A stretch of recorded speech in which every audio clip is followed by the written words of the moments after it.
Prelims booster series में आप सभी का स्वागत है। आज हम इसमें कुछ महत्वपूर्ण टॉपिक लेकर के आए हैं, जिसमें से पहला हिस्ट्री को होगा, उसके बाद में पॉलिटी का होगा और पॉलिटी के बाद में साइंस, साइंस के बाद में ज्योग्राफी के कुछ टॉपिक्स होंगे।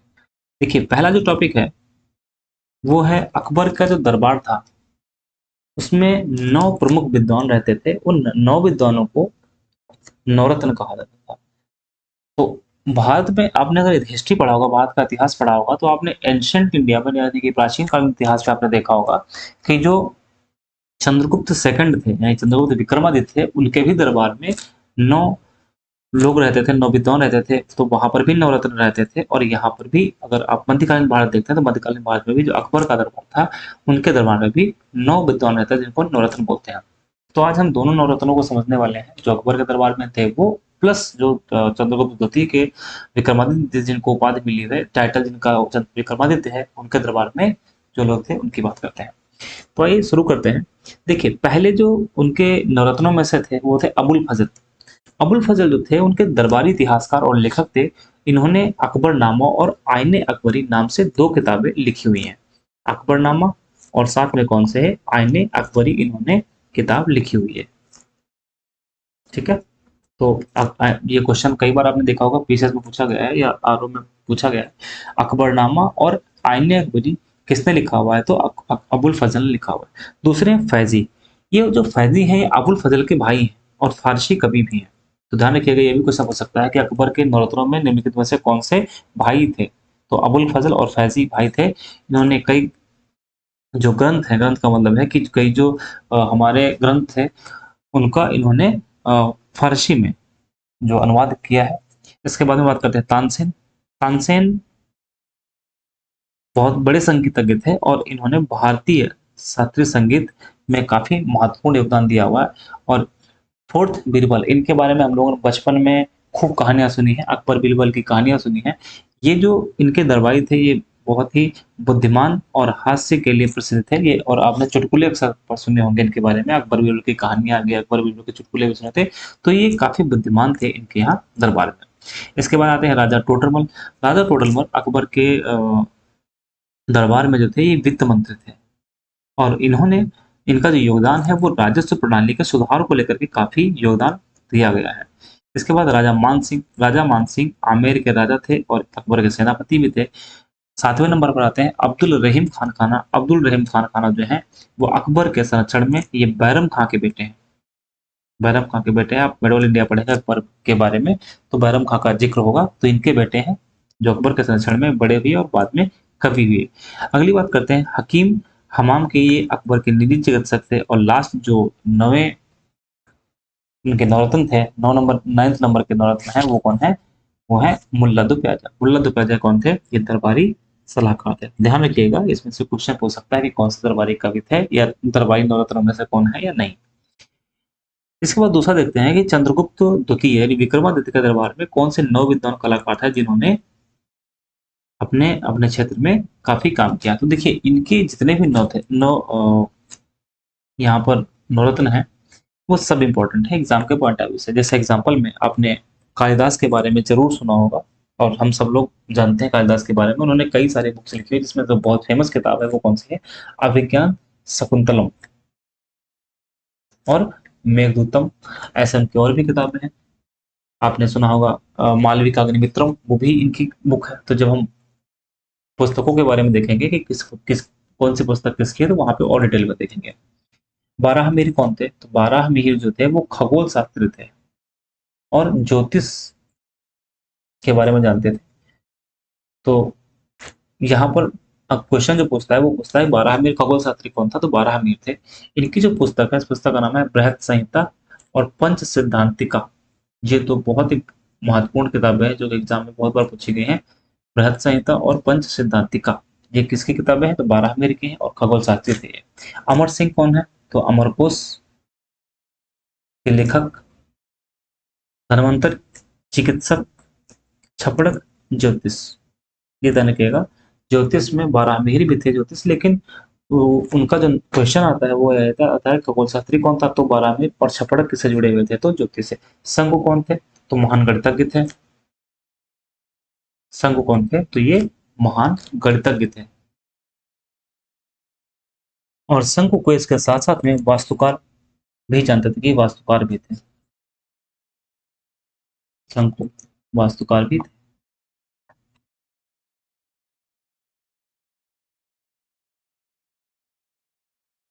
इसके बाद बेताल भट्ट। अच्छा, बेताल भट्ट क्या है यहाँ पर?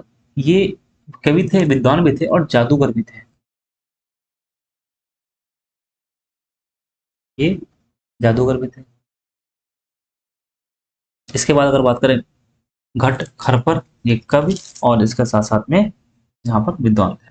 तो वररुचि, वररुचि कौन थे? तो संस्कृत के विद्वान थे और व्याकरण के विशेषज्ञ थे। ये व्याकरण के विशेषज्ञ थे यहाँ पर। अब आगे बात करते हैं पॉलिटी में। देखिए, पॉलिटी में अनुच्छेद हमें याद करने होते हैं, हम दो चार बार पढ़ेंगे तो याद हो जाएंगे। तो अब इसमें आज हमने जो आर्टिकल लिए हैं वो सर्वोच्च न्यायालय से और उच्च न्यायालय से लिए गए। देखिए, सर्वोच्च न्यायालय में कई सारे अनुच्छेद इससे जुड़े हुए। पहला सवाल तो ये है, सर्वोच्च न्यायालय किस भाग में आता है? तो सर्वोच्च न्यायालय किस भाग में आता है? तो भाग 5 में आता है।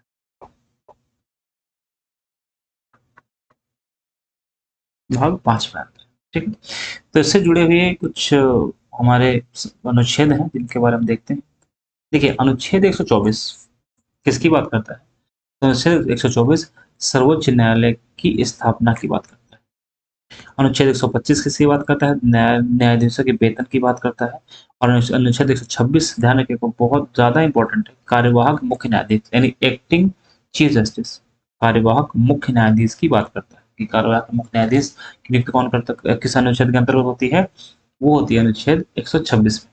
दूसरी बात है 127 तदर्थ न्यायाधीश, एडहॉक। ये एक्टिंग है और ये एडहॉक है। ये एक्टिंग चीफ जस्टिस है आर्टिकल, और दूसरा कौन सा है? एडहॉक जजेस। तो एडहॉक जजेस की जब बात की जाएगी तो वो किस अनुच्छेद में आएगा? अनुच्छेद 27 में। और एक्टिंग किस में आएगा? 126 में। दूसरी बात, अगला क्वेश्चन, अगला जो इसमें आर्टिकल है 128, अनुच्छेद 128, उच्चतम न्यायालय की बैठक में सेवानिवृत्त न्यायाधीशों की उपस्थिति। अगर बैठक जो हो रही है उसमें से जो सेवानिवृत्त न्यायाधीश हैं उनकी उपस्थिति हो सकती है अनुच्छेद 128 में। 129 में, एक तो 129 क्या है कि उच्चतम न्यायालय का एक अभिलेख न्यायालय होगा, कोर्ट ऑफ रिकॉर्ड होगा। ध्यान रखिएगा, उच्चतम न्यायालय का होगा कोर्ट ऑफ रिकॉर्ड।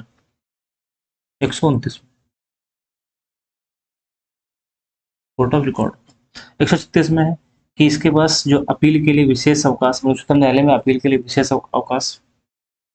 137 क्या है? तो उच्चतम न्यायालय द्वारा निर्णय या आदेशों की समीक्षा की जाती है। जुडिशियल रिव्यू बोल सकते हैं आप, है कि इसमें जो निर्णय और आदेश है उसकी समीक्षा की जाती है। और अनुच्छेद 141 क्या है? भारत के सर्वोच्च न्यायालय का निर्णय सभी न्यायालयों पर बाध्यकारी है। ठीक है, ध्यान रखिएगा कि अनुच्छेद जो 141 है इसके अंतर्गत क्या है कि जो अगर सर्वोच्च न्यायालय ने कोई निर्णय दिया हुआ है और निर्णय जो भी है उसको भारत के सभी सर्वोच्च सर्वोच्च सभी न्यायालय यानी कि हाई कोर्ट और डिस्ट्रिक्ट कोर्ट मानने के लिए बाध्यकारी है, उनको मानना ही पड़ेगा। ठीक है, आगे देखते हैं कि जो उच्च न्यायालय है ये भाग 5 और अध्याय 6।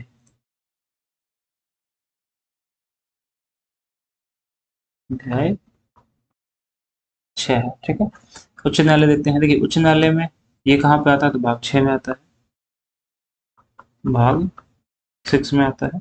अनुच्छेद 214 राज्य के लिए उच्च न्यायालय की बात करता है। अनुच्छेद 215 उच्च न्यायालयों का अभिलेख न्यायालय होने की बात करता है। अनुच्छेद 226 ये रिट इशू करने का राइट देता है। उसके साथ साथ में अनुच्छेद 233 जिला न्यायाधीशों की नियुक्ति की बात करता है। और 235 अधीनस्थ न्यायालयों पर नियंत्रण की बात करता है। तो इस तरीके से पॉलिटी में हमने आज अनुच्छेद कुछ सर्वोच्च न्यायालय से और उच्च न्यायालय से संबंधित अनुच्छेदों के बारे में देखा। अगला टॉपिक साइंस है। और साइंस में आपने देखा होगा जो हमने टॉपिक लिया है ये इतना इंपॉर्टेंट टॉपिक है जहाँ से क्वेश्चन जरूर आता है टीसीएस के एग्जाम में, आरओ के एग्जाम में। पहला जो टॉपिक है वो है विटामिन से। विटामिन और उससे कौन कौन से रोग होते हैं उनकी बात की जा रही है। दूसरा टॉपिक तो बैक्टीरिया से जो होने वाले रोग हैं उनके बारे में। देखिए, विटामिन ए से रतौंधी होती है, विटामिन बी1 से बेरी होता है, और विटामिन बी2 से एरिबोफ्लेविनोसिस होता है। इसका साथ साथ में यहाँ पर बी2 में फिलोसिस होता है,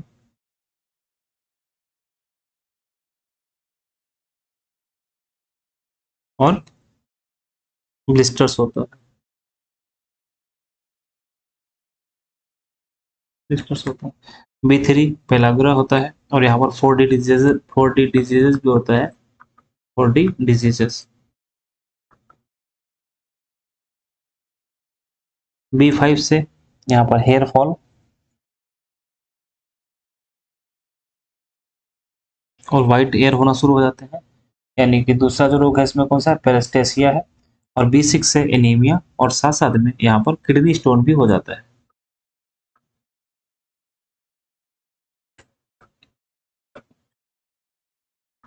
किडनी स्टोन हो जाता है। विटामिन जो बी7 है,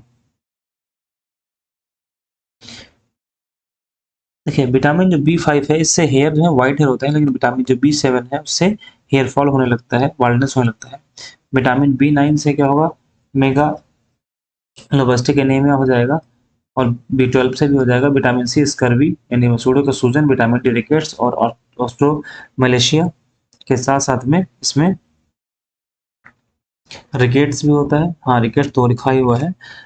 बोलेग भी होता है, वो लेग भी होता है, और ऑस्टियोपोरोसिस भी होता है। ठीक है। विटामिन ई, जब विटामिन ई है तो विटामिन ई में कम प्रजनन क्षमता होती है। विटामिन के रक्त का थक्का न जमना इसकी वजह से होता है। अगर विटामिन के नहीं होता तो फिर रक्त का थक्का नहीं करता, यानी रक्त के थक्का जमने में कौन सा सहायक है, ब्लड क्लॉटिंग में कौन सा सहायक, विटामिन के। तो बैक्टीरिया से होने वाले रोग कौन से हैं, उसकी ट्रिक क्या है। गोटी ने निम्मो को छठा सीडी प्ले करने को कहा। गोटी बोनेरिया, T for tetanus, pneumo means pneumonia, को कोड़ लेप्रोसिस को बोलते हैं, क्षय रोग ट्यूबरकुलोसिस जिसको टीबी बोलते हैं, typhoid, syphilis, D for diphtheria, plague, और करने का कोई यहाँ पर साइलेंट है, का काली खांसी, हासे हैजा। तो साइंस में हमने दो टॉपिक देख लिए। इसके बाद में हम अगर हम ज्योग्राफी को देखते हैं, ज्योग्राफी में एक बहुत इंपॉर्टेंट टॉपिक है जिसको बोलते हैं अफ्रीका की महत्वपूर्ण नदियां। देखिए, अफ्रीका की महत्वपूर्ण नदियों में एक नाइजर नदी है, एक जाम्बेजी नदी है, एक कांगो जारे, लिम्पोपो, ऑरेंज और नील नदी। तो यहाँ पर दो बातें समझ लीजिएगा कि नाइजर नदी जो है वो अफ्रीका में प्रवाहित होती है, अफ्रीका के पश्चिमी साइड में प्रवाहित होती है, और ये अपना मुहाना कहाँ बनाती है, तो गिनी की खाड़ी में अपना मुहाना बनाती है। और इसका जो नाम क्या है, इसका नाम है तेल नदी, पाम ऑयल इसको रिवर भी बोलते हैं। जाम्बेजी नदी ये भी अफ्रीका की रिवर है, और यहाँ पर सबसे इंपॉर्टेंट बात, एक तो वाटरफॉल है, कौन सा, विक्टोरिया, और दूसरा बांध है करीबा। तो ध्यान रखिएगा, करीबा बांध और विक्टोरिया जलप्रपात कहाँ पर है, वो है जाम्बेजी नदी पर। कांगो नदी की जो सबसे खास बात है वो ये है कि ये जो कर विषुवत रेखा है, विषुवत रेखा को दो बार काटती है। विषुवत रेखा को कितनी बार काटती है, तो विषुवत रेखा को दो बार काटती है, और इस पर स्टैनले और लिविंग स्टोन जलप्रपात भी बना हुआ है। एक जलप्रपात मैंने विक्टोरिया बताया जो कि जाम्बेजी नदी पर है, और लिविंग स्टोन और स्टैनले कहाँ पर है, वो कांगो जारे पर है। लिम्पोपो, लिम्पोपो की खास बात क्या है, ये मकर रेखा को दो बार काटती है। लिम्पोपो की खास बात क्या है, मकर रेखा को दो बार काटती है, और ये कहाँ पर बहती है, ये दक्षिण अफ्रीका का जो हाई बेल्ट क्षेत्र है वहां से निकलती है। ऑरेंज रिवर ड्रेकन्सबर्ग पर्वत से निकलती है। ये पर्वत कहाँ पर है, तो दक्षिण अफ्रीका में, साउथ अफ्रीका में यह है। और ये कहाँ पर अपना मुहाना बनाती है, तो अटलांटिक महासागर में अपना मुहाना बनाती है। इसकी सागर नदी वॉल है। अगली है नील। देखिए, नील के बारे में पहली बात यह है, दुनिया की सबसे लंबी जो नदी है वो कौन सी है, नील है। और अपना मुहाना कहाँ बनाती है, तो मुहाना बनाती है जो भूमध्य सागर है, भूमध्य सागर में अपना मुहाना बनाती है। इस पर अगर आप देखेंगे तो इसका जो उद्गम है वो दो जगह से होता है। एक तो विक्टोरिया झील से होता है, जो कि युगांडा, केन्या, तंजानिया से घिरी हुई है, उससे होता है। वहां पर श्वेत नील से होता है, और एक होती है सूडान से, सॉरी क्या नाम, टाना रिवर, टाना टाना रिवर नहीं, टाना झील से होता है, जो कि इथोपिया में है। बाद में ये यानी श्वेत नील और ब्लू नील जो दोनों हैं, ये दोनों खार्तूम में आकर के मिलती हैं। खार्तूम क्या है, तो सूडान की राजधानी खार्तूम में आकर के मिलती है और यहीं से इसका नाम नील पड़ता है और भूमध्य सागर में गिर जाती है। इसे मिस्र का वरदान कहते हैं, क्योंकि जहाँ पे मिस्र में जाती है, इजिप्ट में जाती है, तो वहाँ पर ये काफ़ी फर्टाइल लैंड कर देती है। इसके मुहाने पर अलेक्जेंडरिया या सिकंदरिया और काहिरा ये शहर हैं। और साथ में अगर बांध की बात की जाए तो कौन सा बांध है, आसवन बांध, जो कि मिस्र में है, इस पर बना हुआ है। हमने यहाँ पर मैप भी दे दिया है ताकि आपको समझ में आ जाए कि कौन सी नदी कहाँ पर मुहाना बनाती है। तो देखिए, ये नाइजर रिवर है, ये अपना मुहाना कहाँ बनाती है, तो अटलांटिक ओशन में, जहाँ पर ये गिनी की खाड़ी, ये गिनी की खाड़ी यहाँ पर, ये गिनी की खाड़ी इधर, ये पूरा, ठीक है। इसका साथ साथ में हमने नील नदी बताया। यहाँ पर देखिए लेक विक्टोरिया है, और लेक विक्टोरिया से कौन सी रिवर निकलती है, तो व्हाइट।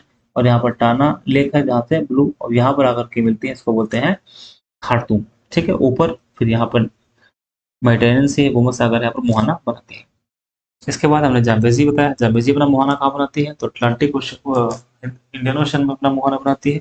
इसके साथ साथ में जो लिम्पोपो है, यहाँ से रेखा निकलती है, मकर रेखा निकलती है, जिसको दो बार काटती है। और ये ऑरेंज नदी यहाँ पर ड्रेकन्सबर्ग पर्वत है, तो ड्रेकन्सबर्ग पर्वत से निकलती है और ये अटलांटिक ओशन में अपना मुहाना बनाती है। तो आज इस वीडियो में इतना ही है, बाकी मिलते हैं अगली वीडियो में। कैसा लगा वीडियो जरूर बताइएगा। बहुत बहुत धन्यवाद।